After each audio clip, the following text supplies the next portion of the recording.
boa tarde. As montagens de vídeos e fotos nas redes sociais são uma febre. É possível, por meio de ferramentas, mudar rosto e voz e assim disseminar diferentes tipos de conteúdos. São dezenas de aplicativos que fazem isso por meio de uma inteligência artificial chamada deepfake. Mas o que parece ser uma brincadeira pode ser usado para cometer crimes. Eu sou Rafaela Vivas e a discussão em torno do assunto é um dos destaques do dia. Vamos aos demais. Plenário virtual. Supremo Tribunal Federal inicia análise de mais 200 denúncias contra pessoas envolvidas nos atos antidemocráticos de 8 de janeiro. Conselho Nacional de Justiça aprova ato normativo que cria política de proteção a crianças e adolescentes expostos a grave ameaça. E ainda, Superior Tribunal de Justiça admite relativizar impenhorabilidade do salário para pagamento de dívida não alimentar.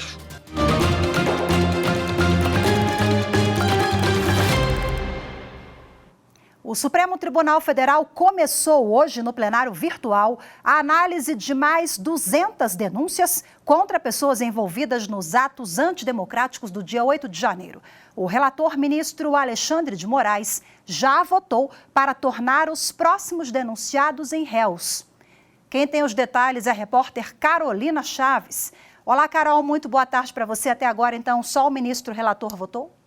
Isso mesmo, Rafaela. Boa tarde para você, boa tarde a todos. Olha, só o ministro, o relator Alexandre de Moraes, que votou. Os ministros têm até a próxima terça-feira, dia 2 de maio, para inserir o voto no sistema eletrônico do Supremo e decidir se recebem as ações penais contra os envolvidos em 2 inquéritos que apuram os atos antidemocráticos. As denúncias foram apresentadas pela Procuradoria-Geral da República contra incitadores e executores da depredação dos prédios do Congresso Nacional, Palácio do Planalto e também do Supremo Tribunal Federal. As denúncias são analisadas de forma individual e envolvem os crimes de associação criminosa, abolição violenta do Estado Democrático de Direito, golpe de Estado, ameaça, incitação ao crime, dano qualificado e deterioração de patrimônio tombado. Após o recebimento dessas denúncias pelo STF, os processos entram em outra fase, a de apresentação de provas e também de tomadas de depoimentos de testemunhas. E só depois disso, Rafaela, é que o Supremo vai decidir se há inocentes ou culpados. É com você, Rafaela. Ok, Carol, muito obrigada mais uma vez pelas suas informações. O ministro Edson Fachin, do Supremo Tribunal Federal, e o Procurador-Geral da República, Augusto Aras, discutiram nesta segunda-feira os desdobramentos da Arguição de Descumprimento de Preceito Fundamental 635, que trata da violência policial no Rio de Janeiro. Acompanhe mais detalhes na reportagem de Anderson Arcoverde. Na ação, o Supremo Tribunal Federal determinou que o governo do Rio de Janeiro adote um plano com medidas para reduzir as mortes provocadas por ações de policiais nas comunidades da capital fluminense e para controle de violações de direitos humanos pelas forças de segurança do Estado. O ministro Edson Fachin, relator do caso, se reuniu com o Procurador-Geral da República, Augusto Aras, e com a Vice-Procuradora-Geral, Lindora Araújo, para informar os últimos desdobramentos do processo. Uma das medidas definidas é a instalação de câmeras corporais nos agentes para monitorar as ações e identificar possíveis abusos. Mas o governo estadual ainda não cumpriu a determinação. A ação foi encaminhada ao Centro de Soluções Alternativas de Litígios Estruturais da Presidência do STF para esclarecer o motivo da demora e permitir que o Estado divulgue um cronograma claro sobre essa providência. Na reunião com os procuradores, o ministro Edson Fachin reiterou que o papel da Procuradoria-Geral na fiscalização e no acompanhamento da decisão é fundamental para garantir que ela seja cumprida e que o Ministério Público pode, inclusive, designar procuradores para acompanhar os desdobramentos. A Polícia Federal realiza hoje em Boa Vista, Roraima, a Operação Ponte de Ouro. A ação tem como objetivo investigar suspeitos de intermediar a compra de ouro extraído ilegalmente da terra indígena Yanomami. As informações com Ana Paula Starling. Com a autorização da Justiça Federal, os policiais cumpriram 8 mandados de busca e apreensão. A Justiça ainda determinou o bloqueio de bens. O inquérito policial aponta que o grupo teria movimentado mais de 30 milhões de reais em 4 anos. Os valores eram repassados por meio de empresas de fachada e sacados de forma fracionada para não levantar suspeitas. Em outra operação, a Polícia Federal cumpre mandados judiciais no Rio de Janeiro para combater fraudes contra benefícios do INSS e falsificação de documentos. Segundo a PF, os criminosos recolhiam benefícios em nome de pessoas fictícias ou falecidas. O prejuízo à Previdência Social já chega a 8 milhões de reais. Desde cedo, cerca de 100 policiais federais cumprem 19 mandados de prisão preventiva e 18 de busca e apreensão nos municípios do Rio de Janeiro, Niterói, Nova Iguaçu e Nilópolis. O plenário do Conselho Nacional de Justiça aprovou na sessão de hoje um ato normativo que cria, no âmbito do Poder Judiciário, a política de proteção a crianças e adolescentes expostos a grave ameaça. A repórter Evne Araújo acompanhou e conta os detalhes da medida. O ato normativo do Conselho Nacional de Justiça reforça a política do Poder Judiciário de proteção a crianças e adolescentes vítimas de ameaças de morte. Segundo o conselheiro Richard Paiquim, a medida já vinha sendo discutida no CNJ desde 2021 e ganhou força nos últimos meses após os sequentes casos de ataques a escolas no país. Foram 2 anos de árduo debate, sem violar qualquer dispositivo de natureza constitucional e infraconstitucional e construído de forma a que o PPCAM, que é o Programa de Proteção a Crianças e Adolescentes Ameaçados de Morte, possa funcionar de forma adequada. A presidente do CNJ e do Supremo Tribunal Federal, ministra Rosa Weber, ao votar a favor da implementação da política, reafirmou o compromisso da justiça brasileira com a segurança de crianças e adolescentes. Além disso, para a ministra, o ato normativo torna o sistema de proteção mais eficiente. À medida em que ela estabelece essas diretrizes e procedimentos a serem observados pelo Poder Judiciário para atuação de forma cooperativa na proteção e garantia de direitos de crianças e adolescentes expostos a grave e iminente ameaça de morte e que necessitem de transferência para município ou estado diverso da residência de origem, mediante articulação interinstitucional e por meio de cooperação entre os órgãos do Poder Judiciário. Na manhã desta terça-feira, o plenário do Conselho Nacional de Justiça também decidiu pela aposentadoria compulsória do juiz federal Eduardo Luiz Rocha Cubas. Ele foi denunciado ao CNJ pelo Ministério Público Federal depois de aparecer em um vídeo ao lado do deputado federal Eduardo Bolsonaro, questionando a segurança das urnas eletrônicas. O caso ocorreu nas eleições de 2018. O relator do processo administrativo disciplinar, conselheiro Mauro Martins, lembrou que integrantes da magistratura não podem se contaminar por debates políticos partidários. Esse tipo de manifestação, esse tipo de postura, sobretudo vinda de um magistrado, de um juiz de direito, de um juiz federal, sem dúvida nenhuma, contribuiu para que uma parcela considerável da sociedade passasse a desconfiar das urnas eletrônicas. E quando veio as eleições de 2022, uma vez que essa mesma parcela da sociedade, insatisfeita com o resultado, então, das eleições, e com aquela sensação de que poderia ter havido algum tipo de fraude no resultado das eleições, então pratica todos os atos que são públicos e notórios e que redundam no dia 8 de janeiro de 2023. Ao votar pela aposentadoria compulsória do juiz federal, a presidente do CNJ, ministra Rosa Weber, lamentou a conduta do magistrado e relembrou que a democracia só pode ser garantida com um poder judiciário independente. Sem juízes independentes, sem juízes isentos, sem juízos responsáveis, sem juízes sóbrios, sem juízes serenos, nós não temos como sustentar o Estado democrático de direito. A seguir, os perigos que podem ser causados com o uso da deepfake, ferramenta que pode ser usada para substituir rosto e voz em vídeos. Eu volto já.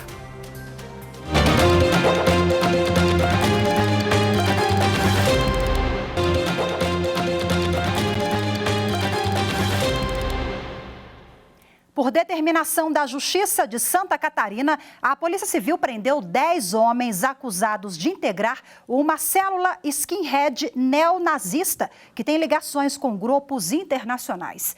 Os homens já haviam sido presos e liberados, mas foram detidos novamente a pedido do Ministério Público Estadual. Eles já respondem a um processo criminal por integrar o grupo, além de apologia ao nazismo e racismo. Você já ouviu falar em deepfake? Bom, com essa ferramenta é possível substituir rosto e vozes para se transformar em personagens e autoridades conhecidas. Mas o uso inadequado desses aplicativos, que favorece a criação de perfis falsos nas redes sociais, pode ter consequências perigosas. A reportagem é de Carolina Chaves. Recentemente, várias imagens falsas circularam na internet.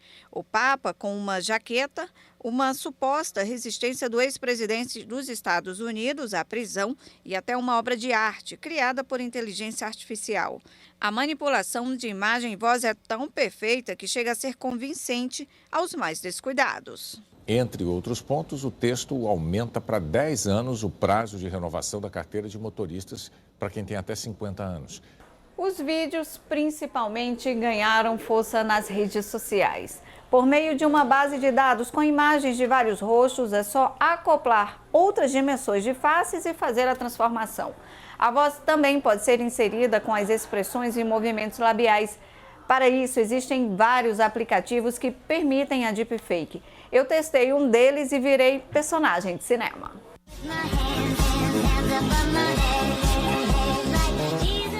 Mas nem tudo é uma brincadeira. Infelizmente, a deepfake está sendo usada para aplicar golpes a partir do mapeamento do rosto da vítima. Se faz a sobreposição das imagens e voz. Essas informações podem ser retiradas por fotografias e vídeos divulgados em redes sociais, o que deixa as pessoas muito mais vulneráveis. Para evitar essas montagens, o Departamento de Ciências da Computação da Universidade de Brasília criou um detector de deepfake. A ferramenta foi utilizada pela Polícia Federal nas eleições do ano passado. Equipes da Polícia Federal, que já trabalham comigo há anos, convidaram a gente para poder discutir esse problema e propor uma solução para se antecipar aos problemas que poderiam ocorrer no pleito de 2022. Nós conseguimos construir uma ferramenta que ela, de forma automatizada, consegue detectar com acima de 90% vídeos que possuem algum tipo de inserção de deepfake, seja ele deepfake de áudio, voz ou imagem. O professor alerta que uma forma de evitar o mau uso da inteligência artificial é sempre checar em fontes oficiais e aproveitar da melhor forma as oportunidades tecnológicas. Não compartilhe sem antes ler, sem entender, sem checar na fonte. Se a fonte que te passou aqui é uma fonte de confiança, questione a fonte. Olha, isso é verdade mesmo? De onde veio isso? Certo? Observar. Porque, é um comportamento mais social do que um comportamento mais regulatório, vamos assim dizer. Olha, a regra é essa que você vai detectar. Bom, e agora, para repercutir o tema, eu converso de forma remota com a advogada Amanda Carniel, que é especialista em direito digital e proteção e dados. Boa tarde, seja muito bem-vinda à Rádio TV Justiça, Amanda. Boa tarde, obrigada pelo convite. Bom, realmente é assustador, né? Porque a gente acaba ali se envolvendo, acha que é verdade, é um perigo danado. E nós temos hoje, essa semana, a Câmara Federal começa a discutir o PL, o projeto de lei das fake news. O Marco Civil da Internet também foi alvo de uma ação que vai ser julgada aqui no Supremo Tribunal Federal, um dos artigos, né, do Marco Civil. Tivemos uma audiência pública, 2 dias de debates aqui sobre o tema. Então, eu queria que a senhora explicasse para a gente, tendo em vista esses debates que ainda estão sendo realizados e a legislação em vigente. O que nós temos de arcabouço jurídico para coibir esse tipo de ação? Hoje, né, nós temos, de início, nós pensamos aí no Marco Civil da Internet, né, tendo em vista que é ele que regula o uso da internet no Brasil, mas ela não é a única legislação que é envolvida nesses casos aí que a gente tem visto, né, ultimamente.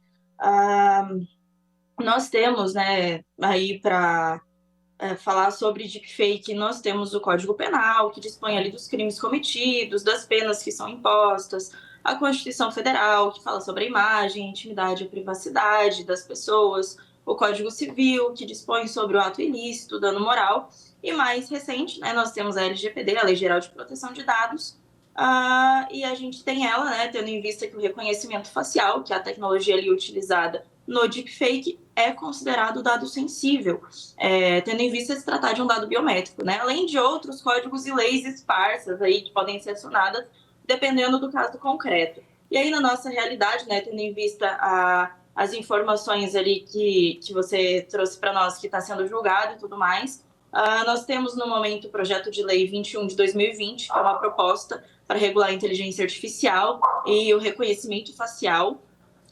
Nós temos também o projeto de lei 2630 de 2020, que é o que você comentou, né, que já é chamado aí popularmente como lei das fake news, para aplicação de verificação responsável de conteúdo.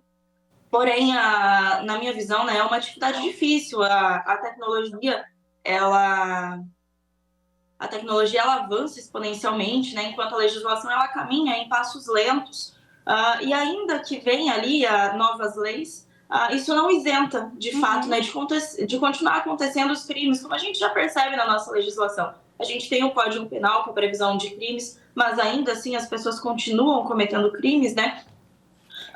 E eu vejo também que esses softwares, eles dificilmente vão ser proibidos, visto que a atividade principal deles não é o cometimento do crime, né? Eles têm outra finalidade intrínseca. E não tem como você proibir ali uma atividade comercial, um software, sendo que a função principal dele não é o crime. Então, eu vejo muita dificuldade nessa questão da proibição do software.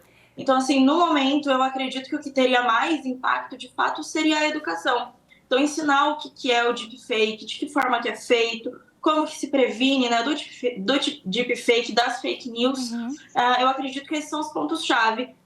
E a gente consegue isso de várias formas, inclusive com essa conversa que a gente está tendo hoje, né, de falar o que é, como funciona, bem como incentivo aos pesquisadores das novas tecnologias de detecção, como a gente viu na reportagem. Perfeito, você toca num ponto muito sensível e muito caro, assim, a gente precisa investir em educação e informação, né, para que as pessoas saibam diferenciar o que é realidade, o que é fake news, deepfake. Bom, doutora, quais as principais queixas, os principais crimes que a senhora observa com o uso dessa tecnologia que nós mostramos ou outras também, que os criminosos, a criatividade ali não tem limite, né? Não tem limite, de fato. A gente não percebe só os golpes ali de extorsão, estelionato e falsa identidade, que são os que mais aparecem ali, né, dos criminosos utilizando softwares para o benefício financeiro imediato.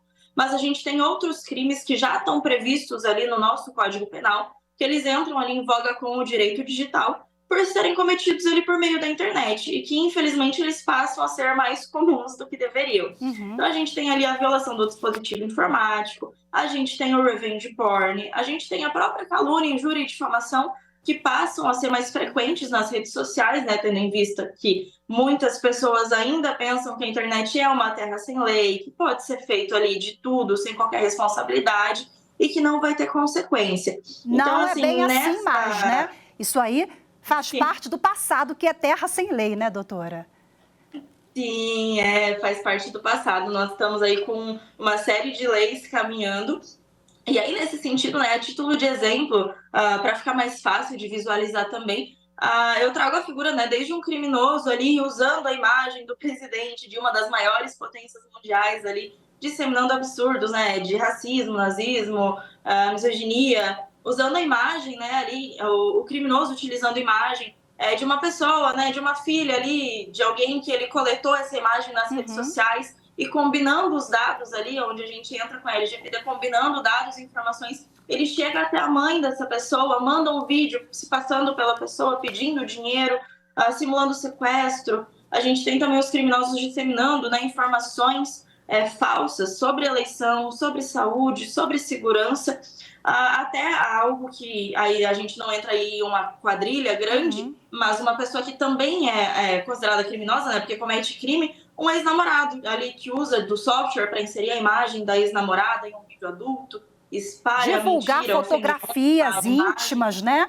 Enfim, mas não é mais terra sem lei, fica o recado, a reflexão mais uma vez. Doutora Amanda, isso aqui, esse tema vale um programa, hein? Nosso tempo já acabou, infelizmente. Muito obrigada, viu, pela sua participação, pelas reflexões, orientações todas. E até a próxima, vamos voltar aqui para a gente falar mais sobre esse assunto. Muito obrigada mais uma vez, uma boa tarde. Eu agradeço para vocês também. Tchau, tchau. A seguir, devedor pode ter parte do salário penhorado para pagamento de dívida não alimentar. Os detalhes da decisão do Superior Tribunal de Justiça em instantes. Voltamos já.